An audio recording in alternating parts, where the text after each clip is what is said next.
Welcome to Money 911, the podcast that's all about unlocking the secrets to financial freedom and redefining the American dream. I'm your host, Kris Miller, and today we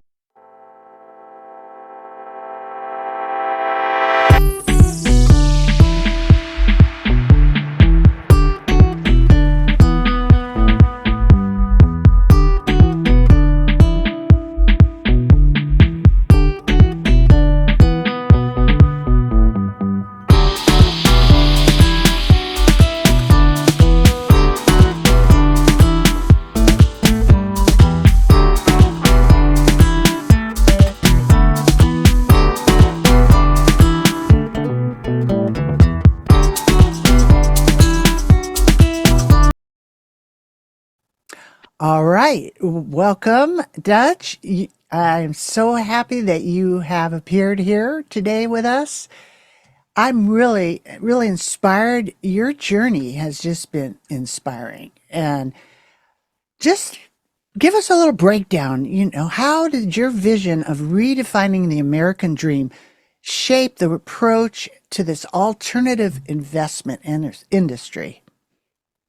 Yeah, I mean, I think the American dream is a dream, right? It's what we've Right. been built for, our entire lives. From the time we were kids, we have this idea or thought about what the American dream is. And so for us, when I wrote Money Shackles, it was kind of like, what is the purpose of breaking the shackle, right? What is the purpose of retirement? What is the purpose of building wealth? What's the difference between rich and wealthy, right? What's the difference Right. between making money and having money? What's the difference between, income and assets? And, how do I decide what to invest in, not to invest in? What is my worth as a person? So many of us value, our value as a person based on the income we make or based on what our bank accounts say, right? And, people are so much more valuable than the money, right? But the money could be taken Yes. care of. It's a process, a system. And so reality is I feel like the American dream is put on us by societal standards. What kind of cars to drive, you should own a house, you should have this kind of job, you should have this kind of degree, you should be going to these types of careers, and you should be taking these steps and work for these kind of companies. And there's all of these expectations. And so the reality is each person needs to set their own dream and set their own standards and decide what kind of life they want to choose to lead, what kind of life they want to choose to have. And a person of faith might have a different American dream than a person who has a different faith, right? A Right. person who went to college might have a different dream than someone who didn't go to college, but they might actually have the exact same dream. And so what Money Shackles is all about, helping people define exactly what is their American dream and what are the step-by-step processes they're going to take in order to achieve it. Now, it's fundamental in its financial side to it. The financial side to it is about step-by-step processes. How do you pay less in taxes? How do you set up retirement accounts? Where does retirement money need to go to? How do you change your value as a person, right? I think all people have exchanges, right? In the beginning, most people trade hourly, right, for their time, and then as they get older, they start to change, experience for time. They start to change ideas for time, Right. and it shifts as you get wealthier and wealthier, like what that exchange rate is, right? Like my exchange rate in life is more about what are the work that other people do, what is the efforts that other people put into, right? My name has a certain value to it, at this point in my career and this point in my life. So having done all of this, Money Shackles incorporates from me being a kid growing up very poor, living on my own at 16, with two addicts as parents, Mm. to becoming a professional and starting to make money for the first time in my life. And what do I do with it? And how do I exchange it? Going from, a professional to an entrepreneur. And being quote unquote, rich in the sense that I had a high income and a high salary, but not really being wealthy, not having assets, not having investments generating income. One of the most beautiful things in all of Money Shackles is the freedom charts. And when you start to understand the freedom charts, you understand how to be free in life, in society. And so for me now, having achieved wealth, being a part of an organization where we built $250 million in assets, and our portfolio under management, that shifts the conversation greatly. But the reality is I worked a lifetime. I was 40 years old, and I looked at my life and I said, I have some assets, I have some good income, I have a nice business, but in less than 4 years, we've gone from, just a little over 30 million in assets to 250 million. And so how do you start to hit that rise? And I think it takes just as long to get to that first 10 million as it does to get from 10 million to 100, right? It takes us just as long to get to 30 million as it takes to get from 30 to 250. But a lot of people are like, okay, those are numbers that are so far out of my game or my reach, Dutch. I don't fully understand. I get that because I also wrote step by step in that book. How did I go from someone who was valeting on midnight, in the cold in Long Beach, California on New Year's Eve, right? Right. And figuring out like how do I go from 20-year-old person that coached college baseball to what I am today. And so those journeys are there for everyone. And how do they break the barriers, right? There's discriminations in this country, there's discriminations in the world. And a lot of people are like, well, you're, a white man in your 40s, how do you understand discriminations, right? And there's the seen ones and there's the unseen ones. There's financial discrimination that a lot of people don't understand between accredited and non-accredited investors of America, between people born into wealth and people not born into wealth. And what I say is I've been able to break through some of those barriers. I've been able to break through into the 1%. But for me, it's about showing others, teaching others, training others, developing others to be able to break through to that 1% as well, right? And Right. there's other discriminations that hold people back. When I was a kid, I struggled, being a senior in high school and, having been, all state in one sport and, all conference in many sports and having a, 4.0, type of GPA and seeing somebody, who had greater discriminations than me getting scholarships when I felt like I had a better resume. But what I had to learn is they were born with disadvantages I wasn't born with. But the reality is all of us in America have freedom.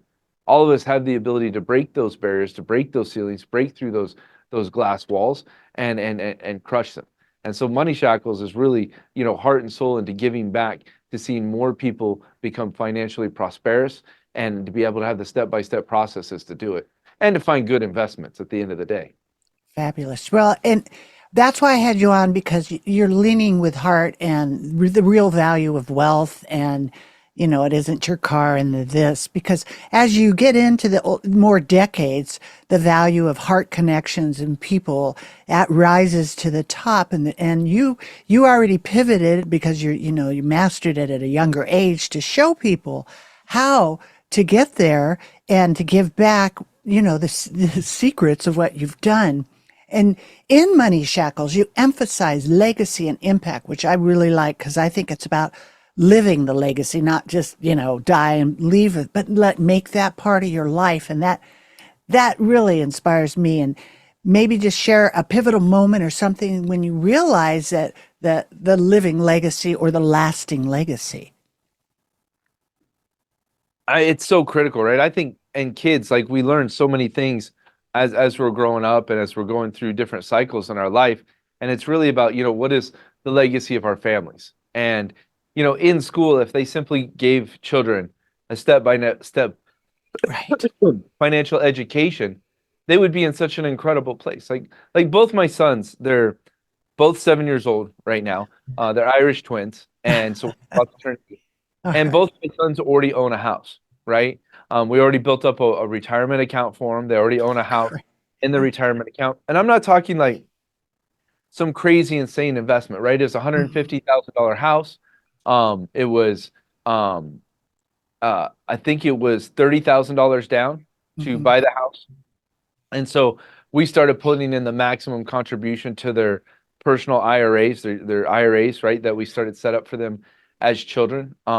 And so that max contribution got to, I want to say, around 40,000 after about 4 or 5 years, right?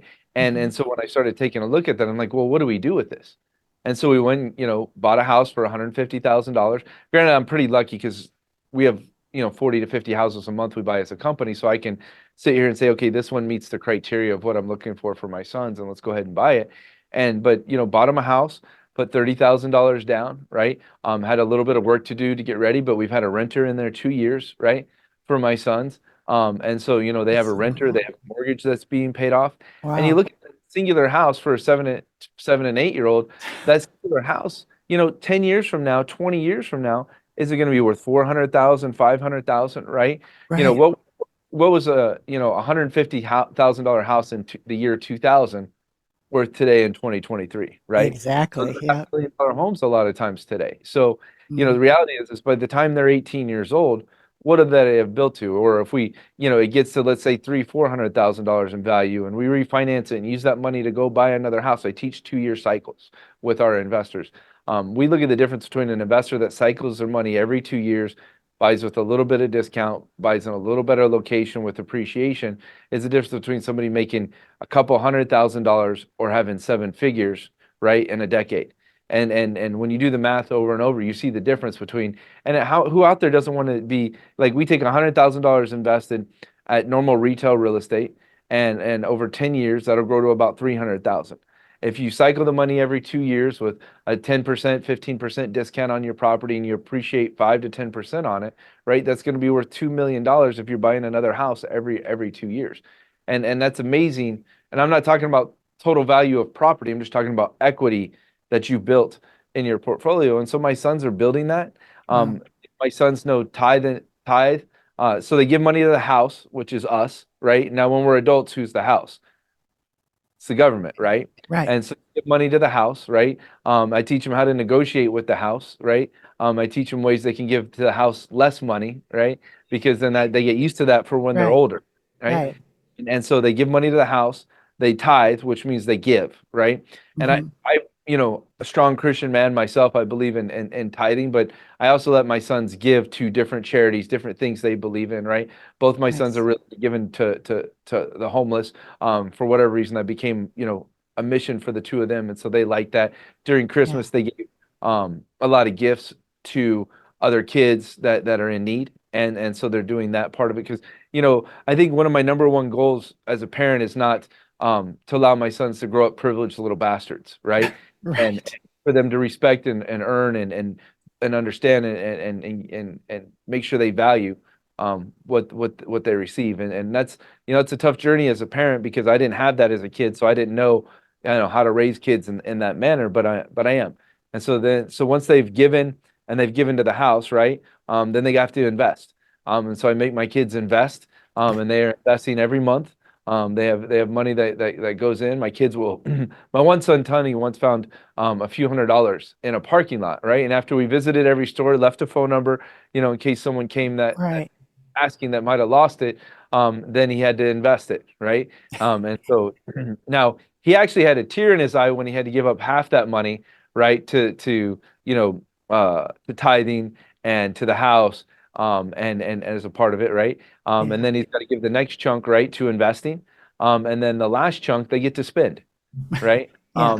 And so they don't know a lot about their IRA accounts. It's something my wife and I take care of and handle, but just the normal monthly chores and different things that are a part of the normal monthly cycle, and they get trained. And that's a part of leaving a Beautiful. legacy, but leaving an impact. And when we give money to the right causes and to charities, like a big part of ours is the Wounded Warriors, Special Operations Wounded Hmm. Warriors, Task Force Dagger, Joshua House for Abuse and Neglected Children. When you give money to the right charities, you are building a legacy for That's America. right. Um, That's and, right. and America is a very charitable country. People have understood that the money we put in throughout the world is a part of us building, the American legacy, and sowing seed is important. But right here in our country, right, you have to give, and you have to make that Right. impact as a part of legacy. And for a lot of people, they're so worried about their own life that they forget that the legacy is a part of it. And I get that though. If you can't take care of you, it's very hard to take care of other people.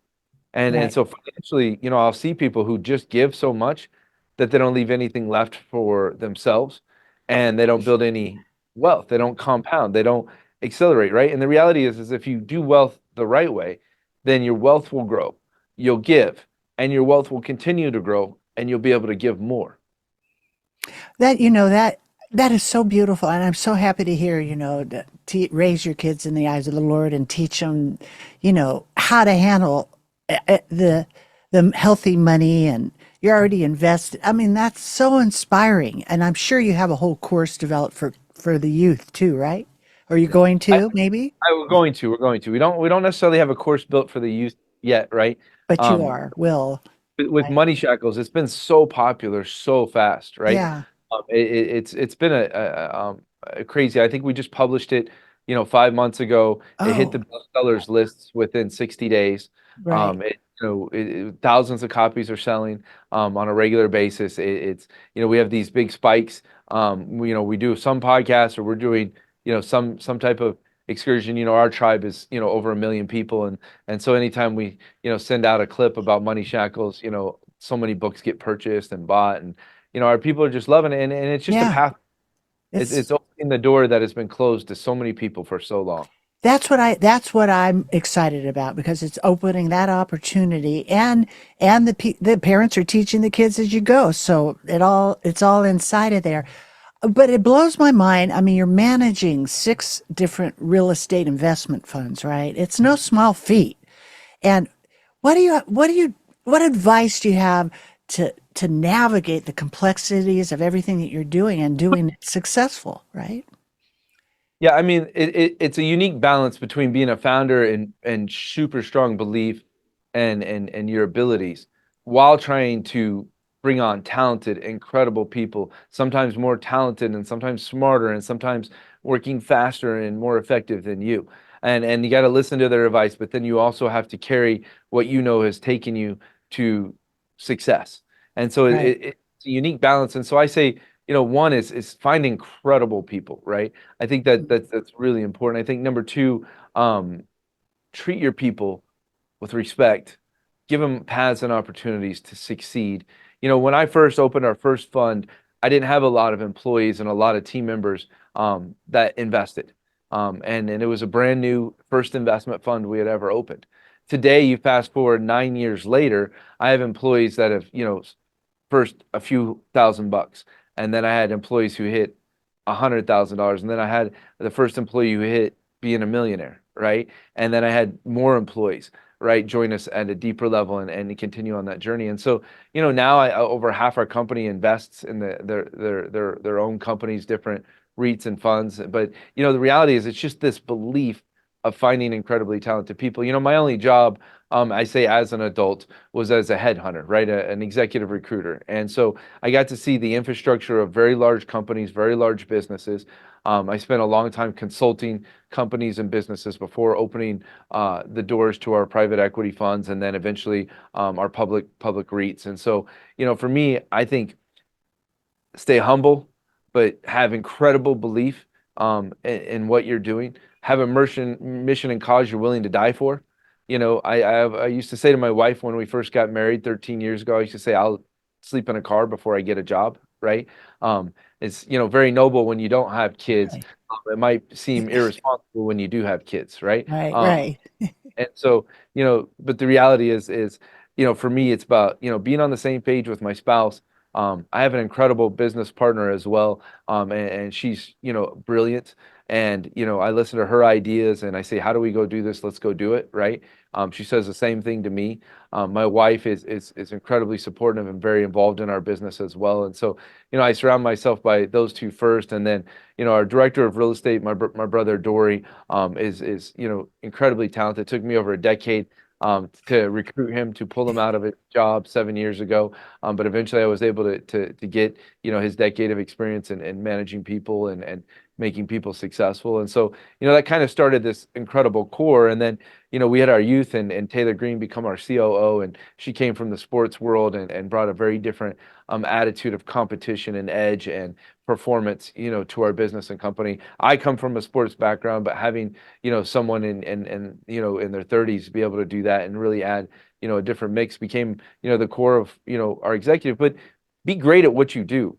Like, I'll take my chops and negotiating and finding and being able to see real estate deals against anybody's in the world. And I take that edge with me, and I take that to my team of acquisitions throughout the country. I'll put them against anybody, any, other team out there in America, and I think we can beat them. We recently just put an amazing land deal together in Rancho Cucamonga, California. And if you heard about the $3 billion that are being invested into that city for the super rail to go from California to Las Vegas, right? We found that deal a few months before that deal was before the railway was announced. right? Because our teams are ahead and they're on the edge, right? Right. Who doesn't own 265 acres in that area? And so, we have incredible investors. Treat them right, respect them, right? Real estate's not an easy game; it's a hard game. But we get after it, with our people, and we utilize our resources. Those are some of our beliefs, for sure. I mean, I treat my investors' money like it's my money, in the sense that, like, I'm the largest investor in the rad companies myself as a person. And so when I'm out there doing deals and investing in deals, I have the same skin in the game that they have. And I think that, a critical part of it is my skin's in the game at all times, right? I have other assets and other investments, but I will tell you that my time is put into, our rad investments because, I've realized over the years that when my skin's in the game, I pay attention. That says it all right there. And I just want to pull back the curtain a little bit about money shackles, and Yeah. then talk a little bit about that, and then tell everybody how they can get it and how they can connect with you. Yeah, it's crazy simple. You just go to moneyshackles.com. Money Shackles is the Wall Street Journal bestseller book that I wrote, dedicated to all of our investors. I have thousands and thousands and thousands of investors who've been asking me to write a book for a decade. And they said, Dutch, please tell us the roadmap. Please tell us. And I've taught it in videos and I've taught it in trainings, and we do these incredible, amazing events that, like, literally, I think in a matter of days change people's lives forever. And our mentoring and coaching is really incredible. And so taking all of that and putting it in a systematic step-by-step process with checklists, it's like when you do due diligence. Let's say you're looking at a company to make an investment with, Kelly, right? It's like, how do you make that decision? Do I invest or not invest? And the reality is, if you only see one company, then that company is going to look amazing. But if you look at 100 companies, one company might not look so amazing, but three might step out above the other 97. But Right. when you go look at those three, did somebody sell you on an idea? Because an idea is not a business to invest in; it's just an idea, and that's, a common mistake. We call those unicorns, right? Something that's never existed before that somebody's going to make exist, right? Is not, a solid investment. That's a super high risk investment. And so we help people with different risk buckets, understanding, like, when I'm analyzing an investment, which bucket does this business fall into? Just because something's on the stock market or Wall Street doesn't mean it's some super investment. Those companies have disappeared, they don't exist. And so for us, it's all about alternative investments. What are real tangible investments and real tangible assets? What are businesses that exist but also have the potential to have amazing returns for you as an investor? And so, Money Shackles, I think at the end of the day, too, is just about this comfortability in a relationship with money. So many people have a certain relationship with money. Maybe it was your dad saying money doesn't grow on trees, right? Maybe it was somebody else saying, if you spend all the time, you'll never have anything left. And somebody says, some people say, if you get a government job, you'll be guaranteed an income. There's all kinds of different conversations people have and speak into the lives of others. Some people say you can never start a business. Some people, this is a crazy story.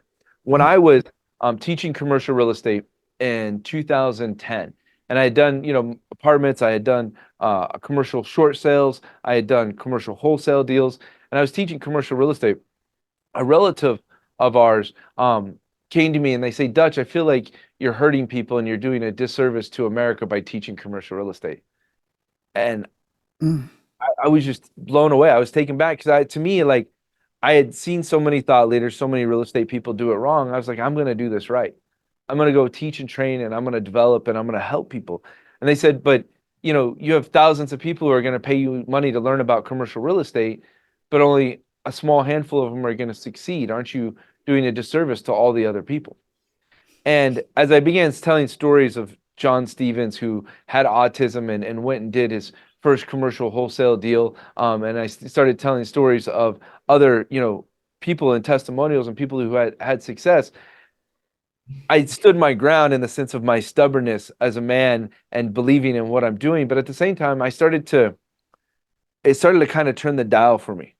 And the what if every single person that, invests, could succeed? What if every single person that invests could make money? Not just read about something and then maybe dream about something, but somebody could actually have something real, tangible, that they can make investments in, succeed, make money with.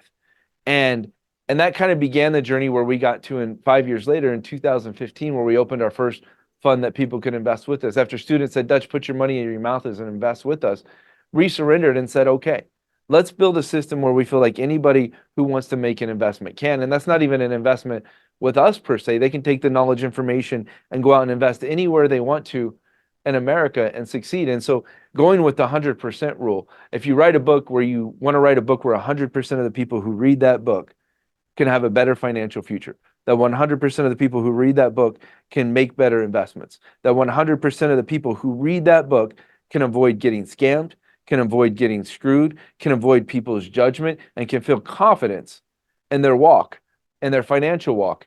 Now the game has shifted and changed forever. And so that was where Money Shekels came from, is that process of a lifetime. A lot of people are like, well, Dutch, just hire a ghostwriter and get it written quick, and then it'll be great for you guys. And I'm like, no. I said, I'm going to pour my soul into this, and I'm going to bring in some the greatest thought leaders in America to add information, right? Some of the greatest wealth planners. Like, how many people have a financial advisor who's never made any money, Right. or a wealth advisor who's never made wealthy? Right. And I went and found, wealth advisors that I know have advised the wealthy and have been wealthy themselves. And I had them give me some information and some content to add in to one of my wealth sections within the book, because I think that was critical. I went and got the best tax advisor, tax professional that I've been at this a long time. I've been through dozens of them. And I've had ones that will get you audited and have you pay a lot of money to the government. I've had ones who have you pay way too many in taxes, right? But the right information and the right knowledge, following the code, will have you pay less in taxes and have you be in good standing with the IRS, because we should all, right, know that we have a country to build, but at the same time, it doesn't mean you should build the country more than everybody else. And so I Right. had them add information and content to Money Shackles. So, you know, for me, it's the greatest financial book that I think an American could put into their hands and read. It's fabulous. And you have a little workbook that comes with it too, right? We do. So after each chapter, there's lessons and things that people absolutely must do. There's checklists, like when you're analyzing a company, or well, where do you go look for crowdfunding investments, right? Do you go to Startup Engine? Do you go to WeFunder? Where do you go? And then when you're looking at those companies, how do you make decisions? And so, in that workbook, you'll write the company in, and then you'll go through the checklist, the founder story. You'll go through the checklist. Do they have existing P&Ls and financials, right? Are they a unicorn, right? Does the founder, just because they have a good story, just because they have a good idea, doesn't mean you need to invest in that founder, because does that founder have a history and track record of success? If they've never been successful in their life, it, it's not as likely they're going to be successful in the future. And I'm not talking about, that you wouldn't invest in a company like that, but each of those things in the checklist changes your buckets from your high risk to your low risk bucket, right? Right. And my whole game is about, how do I find the lowest risk with the highest return investments, right? If I can minimize my risk and increase my return, now I'm playing the game to win. But without a checklist, you're just kind of thinking something. Oh, this doesn't seem like it has a lot of risk, but there's the 10 things you don't see and you don't know. And that's the thing where people get themselves into trouble. Having a setback for a lot of people causes them not to invest for years and years and years. So that one setback sets them back even more than the setback. And then they begin to judge the next investment, Mhm. like, somebody who's been cheated on in a relationship, Yeah. and you and I know this, right? And when you go into a new relationship, you Mm. Okay. You froze there. Hello. get first. We had a little, you froze there. So Okay. I think we're back in. What was the last thing you heard, Kris? money investment. I don't recall exactly. Sorry. That's all right. Um, but we'll just fix that little part. And so let me. Okay, we're still recording. So we'll edit all that. So anyway, I'm really excited. So moneyshackles.com, right? Yeah. And then why don't you just give everybody a cherry on the top, something that they can walk away that inspires them and inspires you, and something last parting thought for everybody. Yeah. I mean, I'll give you the parting thought that, I had it pretty rough, right? A kid from born in Texas, raised in Iowa, um, lived on my own at 16 years old. Building wealth became a reality for me. I know people that have had it rougher than I had it growing up, that had more disadvantages than me that are growing up, who've taken our lessons, who've taken our tasks, who've taken our process. I've seen a single mother of two do it. I've seen my business partner, who's a single parent, right, and watched her raise her son the right way, and watched her build great wealth. You know, for me, those are inspiring stories. And if we can come from the place that we went to, grinding, fighting, clawing, getting to where we got to succeed in real estate, to succeed in building a business, to succeed in changing, impacting lives forever, then there's an open door. All of my team members that come in, I say, I will open the door for you to achieve whatever it is you want to achieve with us, but you must walk through the door. And so for me, walk through the door with us, because we'll hold your hand the whole way, and we'll get there. So read Money Shackles, make that step one, on the journey with us, and during that time, we're gonna have a lot of fun together.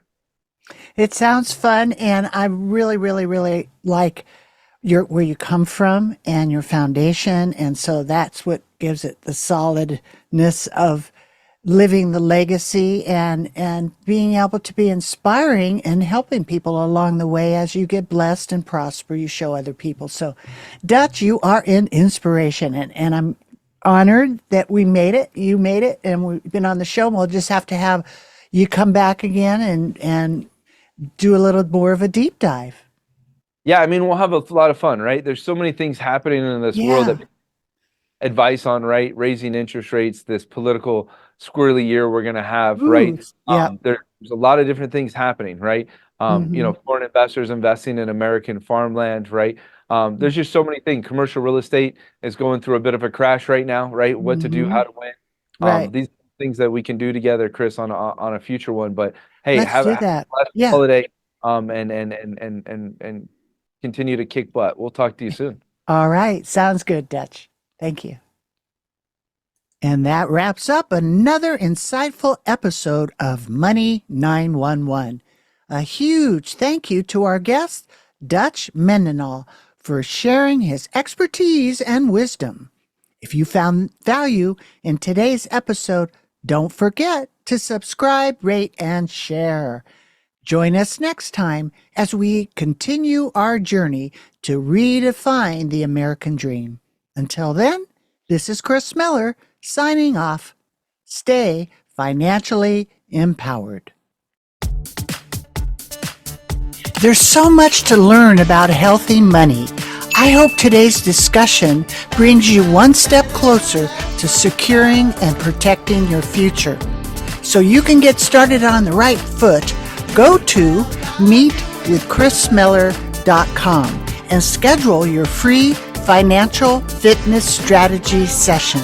Thank you for listening, and please subscribe to Money 911 so you don't miss our next episode, which includes health, wealth, and peace of mind.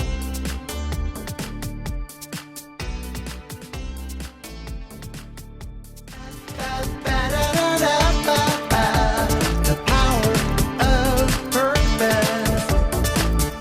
Doing well by doing good. The power of purpose. Doing well by doing good. The power to bless lives inside of